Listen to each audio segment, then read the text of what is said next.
जब तक कि ईवीएम बंद ना की जाए, और चाहे ये चुनाव पूरा का पूरा दोबारा से कराना पड़े, चाहे आगे का जो चुनाव है वो बैलेट पेपर से कराना पड़े, लेकिन बैलेट पेपर से ही चुनाव करवाएं। और मैं बार बार कह रहा हूं, जब तक ईवीएम चलेगा आप बीजेपी को नहीं हरा सकते।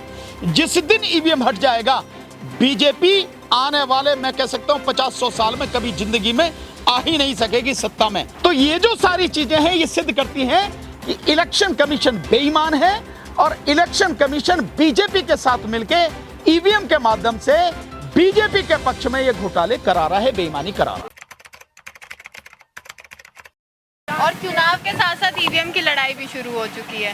पहले भाजपा के जो विधायक है उनकी कार में ईवीएम पकड़ी गई, उसके बाद 90। इसका मतलब ये है कि ईवीएम के माध्यम से धांधली की जा रही है। इससे साफ ही है, जहां तक रही कि ये पकड़ी जा रही हैं और ईवीएम की लड़ाई शुरू हो गई है।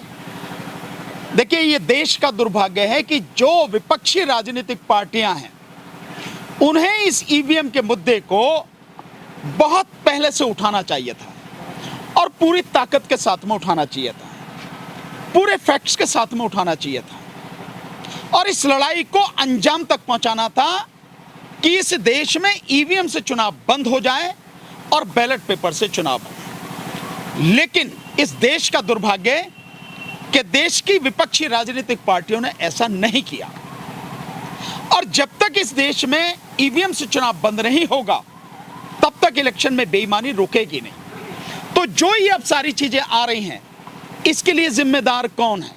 सही मायने में तो एक ही संस्था इसके लिए जिम्मेदार है, जिसे हम कहते हैं election commission of India, Bharat का चुनाव आयोग। अगर ईवीएम इधर उधर मिल रही हैं तो उसके अलावा दूसरा व्यक्ति जिम्मेदार नहीं हो सकता। आखिर कैसे ये जा रही हैं? क्या ये पुरानी ईवीएम है? क्या ये नई ईवीएम चुराई गई है? या ये वो ईवीएम है जो इधर उधर मिल रही हैं, जिसके लिए बॉम्बे के एक वो है आरटीआई एक्टिविस्ट मनोरंजन राय, उन्होंने बॉम्बे हाईकोर्ट में जो मुकदमा डाल रखा है कि 20 लाख ईवीएम, इनके विषय में इलेक्शन कमीशन कुछ बचा नहीं रहा, क्योंकि उन्होंने आरटीआई के माध्यम से जो इंफॉर्मेशन हासिल की, उसके माध्यम से इलेक्शन कमीशन का कहना है कि 2014 से पिछले 15 वर्षों में इलेक्शन कमीशन ने 2 कंपनियों से, एक बेंगलोर में है, एक हैदराबाद में है, उन 2 कंपनियों से लगभग 20 लाख ईवीएम खरीदी। लेकिन जब उन्हीं दोनों कंपनियों में आरटीआई लगा के मनोरंजन राय ने यह पूछा कि आपने इलेक्शन कमीशन को 2014 से लेकर पिछले 15 सालों में कितनी ईवीएम सप्लाई करी, तो उन दोनों कंपनियों का कहना था कि लगभग 39 लाख कुछ हजार, एग्जैक्ट फिगर इस समय मुझे ध्यान नहीं है, लेकिन 39,40,000 के लगभग हैं। तो मोटे मोटे शब्दों में, राउंड फिगर में कहें, 20 लाख ईवीएम का घोटाला है। और वो इलेक्शन कमीशन ये नहीं बता रहा कि ये 20 लाख ईवीएम कहां हैं। तो क्या ये जो ईवीएम मिल रही हैं अब बीजेपी के नेता की गाड़ी में मिली, या अब टीएमसी के यहां भी बताई जा रही है, और इससे पहले आप देखेंगे कि जो लोकसभा का चुनाव हुआ तो उसमें तो ट्रक भर के ईवीएम मिली थी इस तरह से। तो ये कहां से हैं? इसका मतलब यह है कि ये वही ईवीएम है जिन ईवीएम को गायब बताया गया है, जिनकी जानकारी इलेक्शन कमीशन नहीं दे रहा।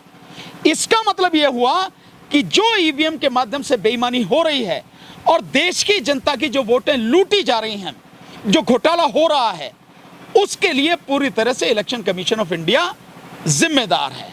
तो इसके विषय में जबरदस्त आंदोलन करना चाहिए था, लेकिन मैं ये मानता हूं कि अगर तब नहीं शुरू किया और अब फिर से सामने ये घोटाले आ रहे हैं, ईवीएम पकड़ी जा रही है इधर से उधर, इसका मतलब है कि बेईमानी ईवीएम के माध्यम से हो रही है, होगी, तब भी तो कम से कम इसके खिलाफ आवाज उठानी चाहिए।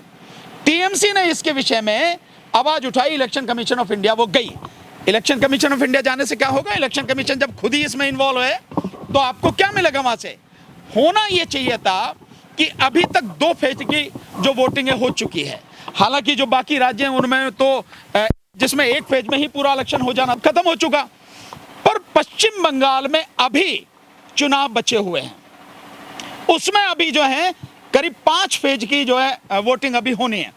तो क्या टीएमसी को और बाकी जो विपक्षी पार्टियां, उन्हें नहीं चाहिए कि इसके विषय में इकट्ठे होकर जबरदस्त तरीके से सड़क पे आकर आंदोलन करें और बकाया फेजों में जो चुनाव है वो होने ही ना दें जब तक कि ईवीएम बंद ना की जाए। और चाहे ये चुनाव पूरा का पूरा दोबारा से कराना पड़े, चाहे आगे का जो चुनाव है वो बैलेट पेपर से कराना पड़े, लेकिन बैलेट पेपर से ही चुनाव करवाएं। इसके लिए उन्हें आंदोलन करना चाहिए। मैं मानता हूं कि करना चाहिए। आंदोलन से सर कोई नतीजा निकलेगा? क्योंकि ईवीएम के लिए पहले भी आंदोलन हुआ, स्टूडेंट्स ने भी आंदोलन किया। ईवीएम के लिए किसी ने आंदोलन इस तरह से नहीं किया जिस तरह से करना चाहिए। ईवीएम के लिए देशव्यापी आंदोलन होना चाहिए।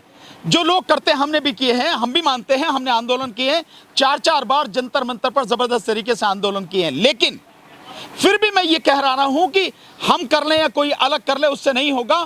पूरे देश को इकट्ठा होकर और पूरे विपक्ष को इकट्ठा होकर राष्ट्रीय लेवल पर पूरे देश में जन आंदोलन खड़ा करना पड़ेगा ईवीएम के विरोध में।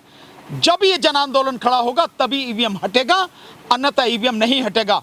और मैं बार बार कह रहा हूं, जब तक ईवीएम चलेगा आप बीजेपी को नहीं हरा सकते। जिस दिन ईवीएम हट जाएगा, बीजेपी आने वाले, मैं कह सकता हूं 50-100 साल में कभी जिंदगी में आ ही नहीं सकेगी सत्ता में, जो उसने सारी नफरत फैलाई है, घृणा फैलाई। इसलिए ईवीएम को हटाकर ही बीजेपी को रोका जा सकता है। जिस तरह से चुनाव आयोग ईवीएम पकड़ने के बाद चुनाव आयोग जो अधिकारी हैं उनको सस्पेंड कर देते, तो क्या चुनाव आयोग सही रोल निभा रहा है? यह नौटंकी है। सस्पेंड करने से क्या होता है? इलेक्शन कमीशन की जिम्मेदारी है, यह देश का सबसे महत्वपूर्ण कार्य है कि आप चुनाव जो है बहुत साफ सुथरा, निष्पक्ष और पारदर्शी चुनाव करवाएं।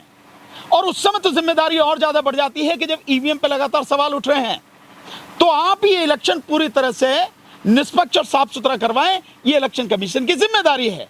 और उसे अगर नहीं निभा रहा और ईवीएम पकड़ी जा रही है और आप चंद लोगों को जो सस्पेंड करके, क्या रहेगा सस्पेंड? अभी जब तक इलेक्शन हो रहा है ये सस्पेंड रहेंगे, उसके बाद आपको पता भी नहीं लगे कि कब उन्हें बहाल कर दिया गया और वो वैसे ही मजे के मजे में रहेंगे। सस्पेंड नहीं करना, जो अधिकारी हैं उनको पूरी तरह से नौकरी से बर्खास्त करना। आप बर्खास्त करो ना, सस्पेंड क्यों करते हो आप? खत्म नौकरी उसकी, खत्म। लेकिन जब ये स्थिति आएगी तो फिर इलेक्शन कमीशन के ही लोग इलेक्शन कमीशन पर सवाल उठाना शुरू कर देंगे, क्योंकि असली गुनहगार कौन है और उसके लिए जिम्मेदार कौन है? इलेक्शन कमीशन है। साफ समझ में आ रहा है, सबको दिख रहा है कि इस समय जो भी बेईमानी हो रही है वो इलेक्शन कमीशन के माध्यम से कराई जा रही है। इलेक्शन कमीशन ने 2019 का चुनाव हुआ, अभी तक 2-3 सवालों का जवाब दे नहीं पाया। नंबर 1, जिस समय 2019 के चुनाव की वोटों की गिनती हो रही थी, तो वोटों की गिनती के ही समय 23 मई को यह बात पता लगी थी कि 373 लोकसभा सीटों पर 8,000 से लेकर 18,000 वोटें ज्यादा या कम निकली हैं जितनी वोटें पड़ी थी उनसे। इलेक्शन कमीशन से जवाब मांगा गया, द क्विंट ने जवाब मांगा, आज तक जवाब नहीं दिया। बल्कि जब उन्होंने 4 बार उसका रिप्लाई भी, उसको रिमाइंडर भी भेजा, तो उन्होंने रिमाइंडर को जवाब देने की बजाय अपने जो वेबसाइट है उससे वो आंकड़े हटा दिए, मामला ही खत्म कर दिया, जवाब नहीं दे सका। दूसरा, द क्विंट ने फिर मांगा कि भाई इलेक्शन में जो वीवीपैट की जो पर्चियों की गिनतियां है उसके विषय में तो बता दो। उसके विषय में इलेक्शन कमीशन ने कहा कि हमें नहीं पता, ये जानकारी आप स्टेट से मांगो। स्टेट से क्यों मांगेंगे? लोकसभा का चुनाव है, जिम्मेदारी इलेक्शन कमीशन ऑफ इंडिया की है, तो जवाब कौन देगा? Election commission of India. और अगर आप जवाब नहीं दे रहे तो इसका मतलब यह है कि इलेक्शन कमीशन बेईमान है। और दूसरा, जब किसी और ने आरटीआई लगाई तो इलेक्शन कमीशन ने कहा कि हमें नहीं पता, वो हमने सब डिस्ट्रॉय कर दी। कैसे डिस्ट्रॉय कर दी आपने?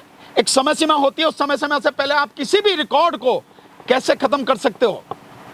तो ये जो सारी चीजें हैं ये सिद्ध करती हैं कि इलेक्शन कमीशन बेईमान है और इलेक्शन कमीशन बीजेपी के साथ मिलकर ईवीएम के माध्यम से बीजेपी के पक्ष में ये घोटाले करा रहा है, बेईमानी करा रहा है। ईवीएम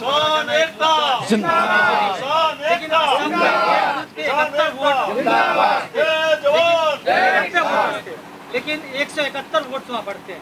तो मैं तो तभी कह रहा हूं कि ईवीएम में बेईमानी है। आप असम का उदाहरण दे रहे हैं कि वहां पे 90 वोट थी और निकली है 171 वोट, यही बता रहे ना आप? तो 90 वोट अगर एक बूथ पे है तो 171 कैसे निकल गए? इसका मतलब यह है ईवीएम में पहले से ही सेटिंग कर रखी है। और ईवीएम में सेटिंग होती है, यह बात अपने आप में इस बात से सिद्ध है कि जिस कंपनी ने वो चिप बनाई है जो ईवीएम में लगती है, उस कंपनी ने आरटीआई में जानकारी दी थी कि ये चिप जो है ये दोबारा यूज हो सकती है, रीयूजेबल है, वो ओटीपी नहीं है, यानी वन टाइम प्रोग्रामिंग नहीं है, उसकी रीप्रोग्रामिंग हो सकती है। हालांकि इलेक्शन कमीशन ने यह कहा कि नहीं, इसकी रीप्रोग्रामिंग नहीं हो सकती, पर जो कंपनी बना रही है वो कह रही है कि इसकी रीप्रोग्रामिंग हो सकती है। इसका मतलब साफ है कि इलेक्शन कमीशन बेईमान है और इसीलिए ये सारी की सारी गड़बड़ें हो रही हैं। 90 वोटें पड़ी हैं और 171 निकलने हैं। एक आपने और देखा होगा, अगर आपको मैं थोड़ा सा पीछे ले जाता हूं, बिहार के चुनाव अभी हुए थे। बिहार के चुनाव में लखीसराय एक जगह है, लखमनिया है, लखीसराय जगह है, लखीसराय, हाँ, लखीसराय में जो ईवीएम मशीन जिस समय गिनती चल रही थी, ईवीएम मशीन खराब हो गई।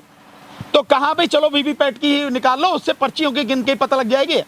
जब वीवीपैट मशीन लाई गई तो उसमें एक भी पर्ची नहीं निकली और वहां पर 165 वोटें पड़ी थी, यानी 165 वोटें पड़ी, ईवीएम खराब हो गई और वीवीपैट की जो मशीन है उसमें एक भी पर्ची नहीं निकली। इसका मतलब क्या है? इसका मतलब साफ है कि ईवीएम और वीवीपैट में गड़बड़ी होती है, बेईमानी होती है। लेकिन चुनाव आयोग ने चैलेंज दिया था कि अगर आपको लगता है कि ये हैक होता है या चिप चेंज होते हैं तो आप करके दिखाएं। हैक होता है ये एक अलग एस्पेक्ट है। जब आप उसमें चिप इस्तेमाल करते हो तो चिप जो है वो रीप्रोग्रामिंग वाली है, तो रीप्रोग्रामिंग वाली जो चिप है उसे हाथ बिना लगाए कैसे आप कर दोगे? मुझे बताना। अगर आपको इसमें अपनी बैटरी चेंज करनी है अपने मोबाइल में, या इसमें आपको अपनी सिम डालनी है दूसरी, तो बिना हाथ लगाए कैसे कर दोगे आप? और दूसरी बात यह है कि ये लोगों को मूर्ख बनाने की बात है। मैं सिंपली ये पूछना चाहता हूं इलेक्शन कमीशन से भी और इस देश की सरकार से भी, जिस देश की आधी से अधिक आबादी अनपढ़ है और पढ़े लिखे लोग भी नहीं जानते कि ईवीएम कैसे काम करती है, यहां तक कि सुप्रीम कोर्ट के जजेस, हाई कोर्ट के जजेस, सेशन जजेस, मजिस्ट्रेट और जितने भी पढ़े लिखे लोग हैं वो भी नहीं बता सकते कि ईवीएम कैसे काम करती है। तो आप ईवीएम से चुनाव क्यों करा रहे हो? और उसी स्थिति में आप चुनाव करा रहे हो जब 8 अक्टूबर 2013 को इलेक्शन, इसमें सुप्रीम कोर्ट ने एक रिट फाइल की थी, वामन मेश्राम जी ने और सुब्रमण्यम स्वामी ने। नाम उसका था सुब्रमण्यम स्वामी बनाम इलेक्शन कमीशन ऑफ इंडिया। उसमें जो फैसला दिया उसके पैरा 27 में सुप्रीम कोर्ट ने खुद माना कि ईवीएम से साफ सुथरा, निष्पक्ष और पारदर्शी चुनाव संभव नहीं है, इसलिए वीवीपैट लगाई जाए। अरे 2 मशीन काम कर रही हैं, आप 2 मशीन लगा रहे हो इलेक्शन में वोटिंग के लिए, एक वीवीपैट है, एक ईवीएम। आप सुप्रीम कोर्ट खुद कह रही है कि ईवीएम गलत है, ईवीएम से साफ सुथरा इलेक्शन नहीं हो सकता।